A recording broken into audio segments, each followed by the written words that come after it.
So I decided to walk over to my local Tim Hortons as opposed to drive. And it's a nice day. It's 9 degrees out versus, you know, the high 20s we were getting last couple of days. I looked at the weather going, it can't be 9 degrees out. Oh, it is. The fall is here. But sometimes you just kind of look at the options of, do I drive the vehicle, risk more damage to what's obviously happening to it, or just wait until after the long weekend and then add some gas and maybe drive a few places. So I'm gonna walk. Good for me anyways. But then you're always going to see things that are out of the ordinary. Giant Sarita, y'all. Okay, that's great. And when you go for walks, you get random surprises like this. Happy little kitties. They just come over and says hi. So of course you sit down, cats demand pets, and when you ask for them and they're good with it, you give them pets. Right? Oh, I guess you're so happy.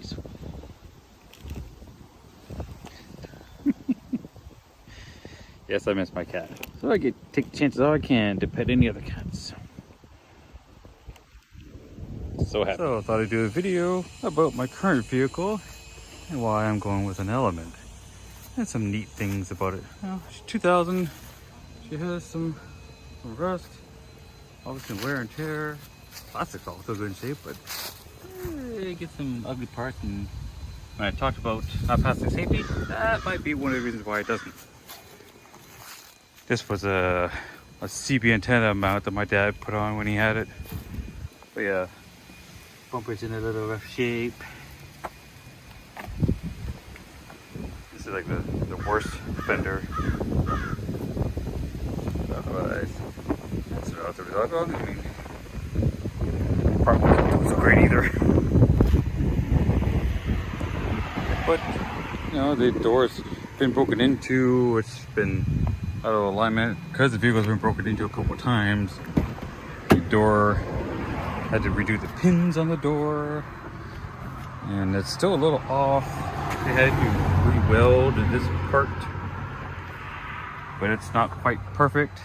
So the interior, a little dirty, but the leather's still in good shape. I mean, for 2000, this is hardly anything compared to a lot of the other Elements. Inside. Oh yeah, and my brother's great idea of using self-tapping screws to hold things in. Yeah, that kind of didn't work so well there. But otherwise, you know, the interior's in good shape. You know, automatic controls. The radio works, but the speakers are, you know, shot, so they don't. The overhead console is one of the things I like because I'll put my sunglasses up in here, and then the case just fits. Oh, look at that, me with the finger in modern day.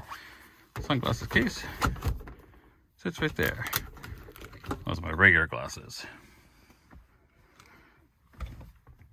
It has controls, has a trip computer on it, being this is the SLT model. So you get all the bells and whistles. This was the top of line Jimmy for the year.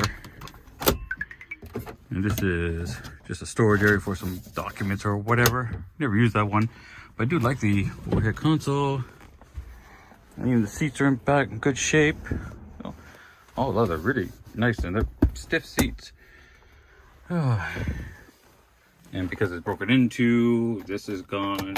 Pieces are loose, but that's minor. Yeah, except for that's kind of a major thing. But you know, I got my cell phone mount there, magnetic mount. My friend calls this the Jesus bar, but yeah. That's where the airbags put on these cars.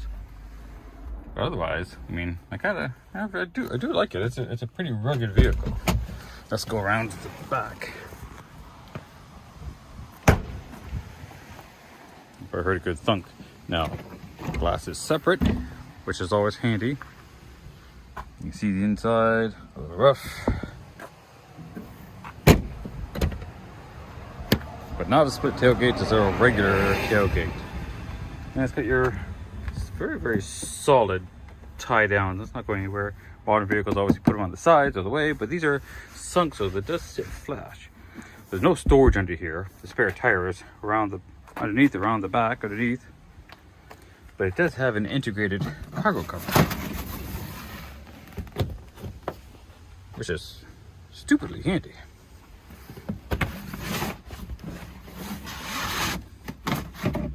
Now what's also interesting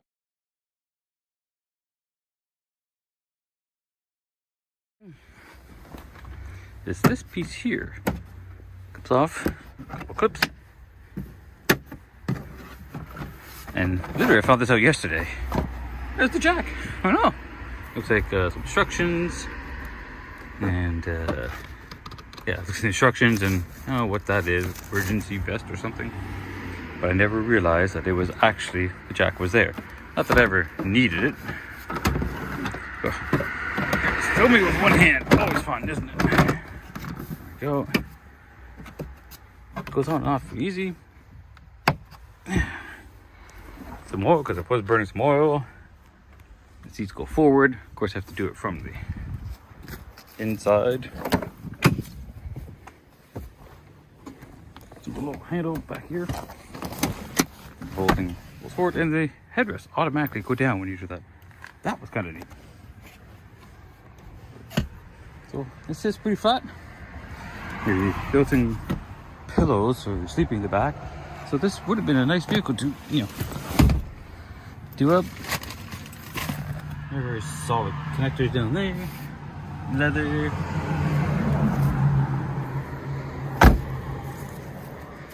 But, and pull handle on it. But you can't get out from the inside. There's no latch. But it's got a remote on the key fob, so don't really need the automatic thing. But still, it would have been nice. But I do miss my 07 Volvo that had the split tailgate. So you had this separate entrance. So convenient to have this to move things in, but nothing to put anything there because it would just slide around. Now you could put it, there was a net available, but the mounting points for the net broken. So the net wouldn't hold on to it. It would attach onto here and there, but there's nothing, and the net just falls off. So that's probably one thing I will keep. The other one, the piece is completely missing.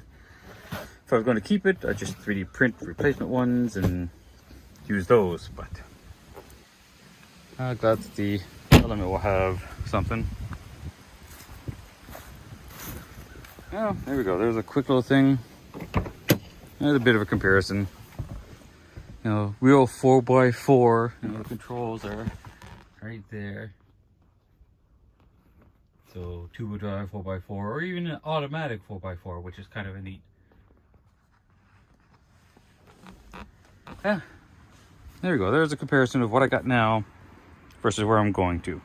I have a little more room inside, actually. A little less all-wheel drive capable compared to this, but it's not really a fair comparison because it's not really the same class of vehicle.